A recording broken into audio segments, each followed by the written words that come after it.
Morning mga loves! Tara, bangon na tayo. I wake up from a short sleep because of my work. I felt so hungry because I escaped my dinner na naman.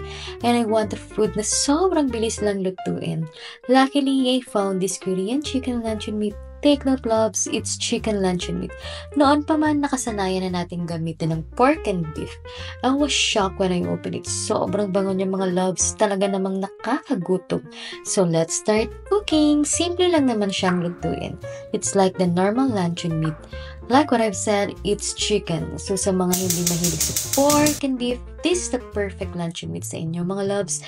Sobrang perfect din to for baon, merienda, and for the silog lovers. At hindi lang yan. Pwedeng-pwede nyo rin itong ipalaman sa tinapay. Naalala ko tuloy nung bata pa kami tuwing hapon, itong meriendahan namin. Alam kong natatakam na din kayo mga loves. So tara, kain muna!